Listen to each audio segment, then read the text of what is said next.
Awalnya negara besar Uni Soviet membutuhkan sistem transportasi yang nyaman. Membangun rel kereta api yang dapat melintasi seluruh negeri sama sekali tidak praktis dari segi ekonomi, karena sebagian besar wilayah Siberia tidak dihuni. Oleh karena itulah Uni Soviet mau tidak mau harus mengembangkan bisnis penerbangannya.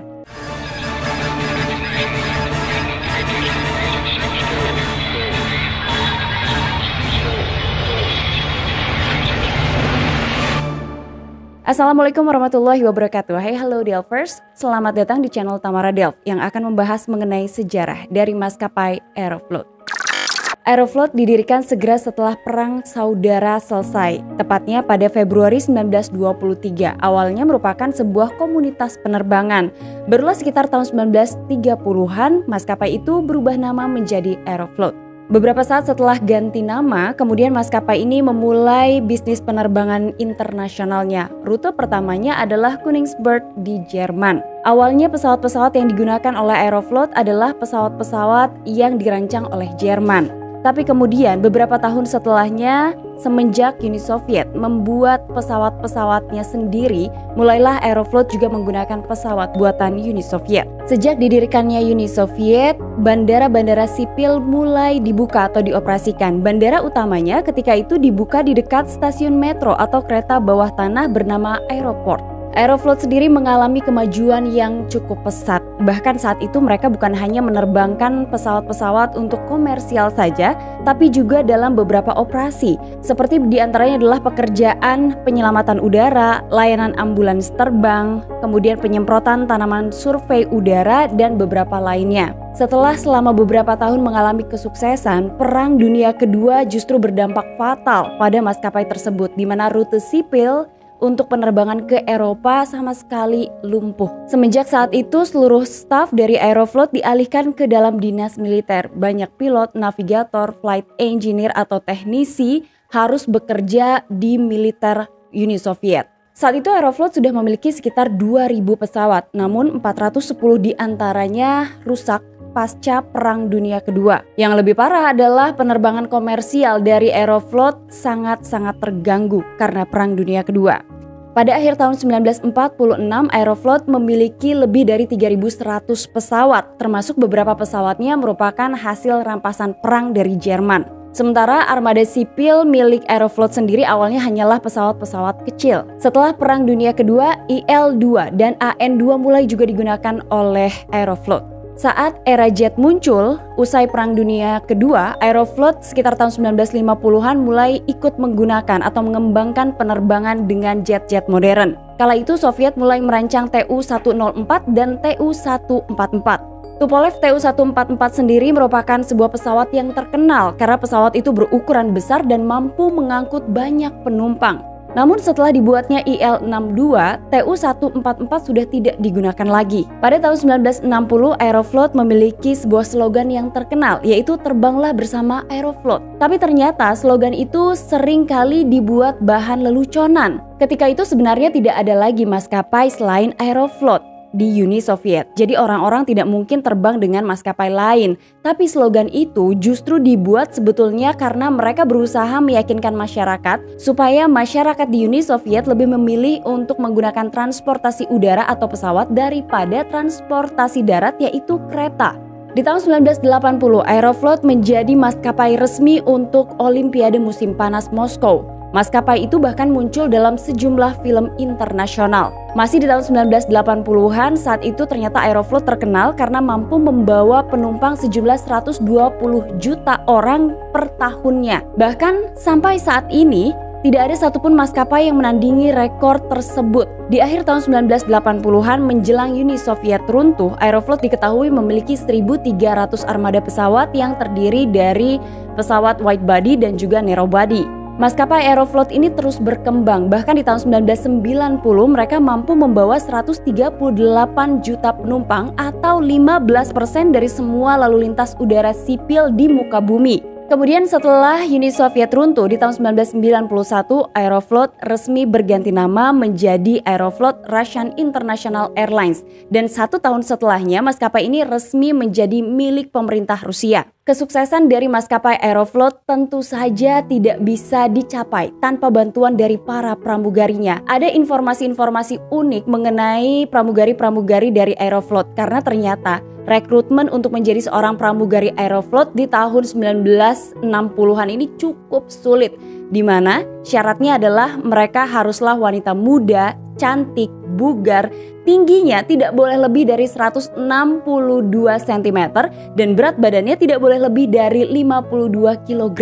Sebenarnya tidak terlalu berbeda dengan saat ini. Peran dari pramugari saat itu adalah sebagai wajah dari sebuah maskapai. Maka pramugari Aeroflot adalah wajah dari maskapai itu sendiri. Karena maskapai penerbangan Aeroflot adalah maskapai penerbangan nasional, pramugari dinilai sebagai representasi Rusia. Artinya, penampilan dan sikap mereka dapat mempengaruhi kesan turis terhadap negara tersebut sebelum mereka tiba di negara itu. Karena pihak perusahaan maskapai Aeroflot ini sangat ketat untuk penerimaan staf terutama pramugarinya sampai-sampai mereka membuka pusat pelatihannya sendiri di tahun 1991. Para pramugari ini bukan hanya diajari untuk cara melayani dan membantu penumpang selama penerbangan, tapi ada beberapa hal khusus juga yang dilatih bagi para pramugari, seperti bagaimana cara pramugari membawa penumpang ke pintu pesawat terdekat ketika pesawatnya terjadi kebakaran, dan juga para pramugari ini dilatih untuk menangani persalinan di dalam penerbangan. Jadi intinya pramugari Aeroflot saat itu bukan hanya harus menarik, tapi mereka harus percaya diri dan jelas harus pintar.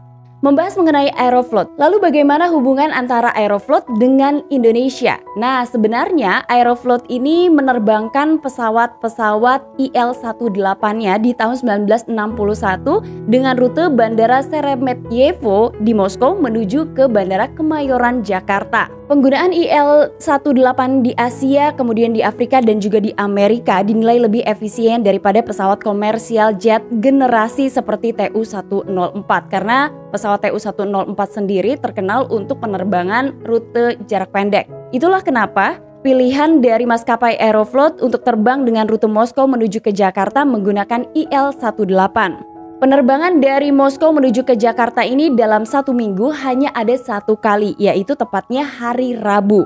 Nah, ketika pesawatnya tiba di Bandara Kemayoran, Jakarta, maka setelah itu pesawat tidak langsung kembali ke Rusia, tapi mereka akan kembali di hari Jumat.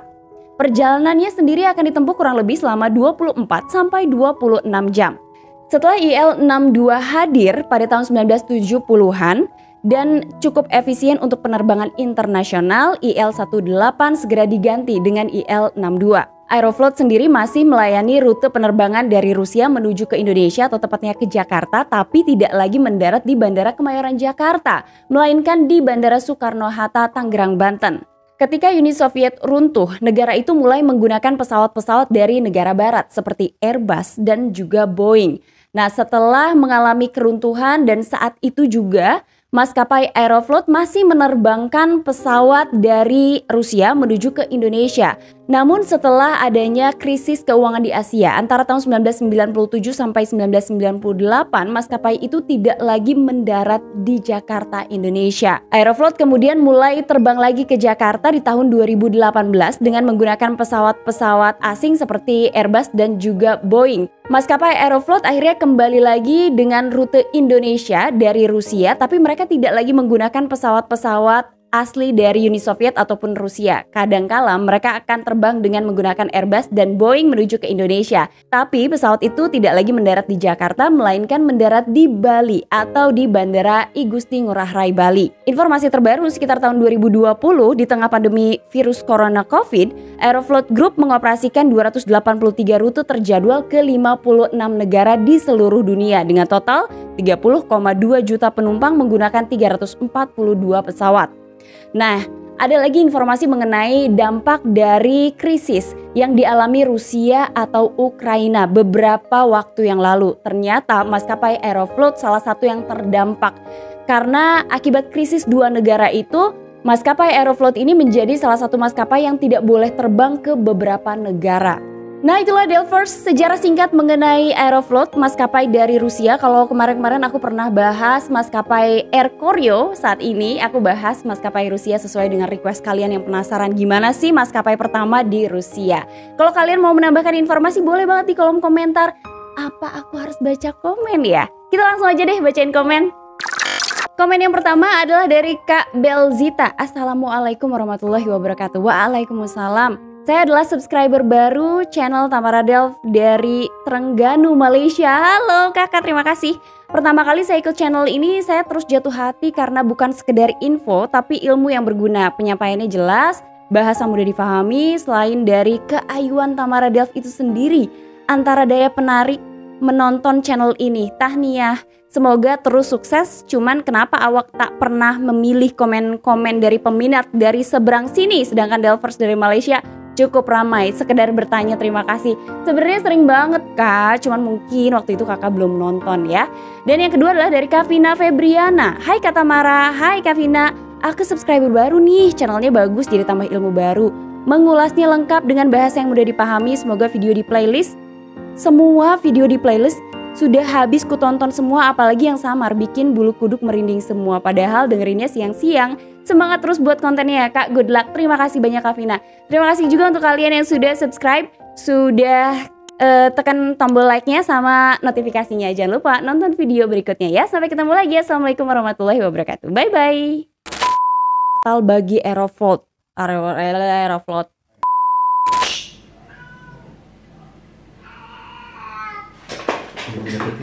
Pada akhir tahun kenapa itu semua berbunyi? Setelah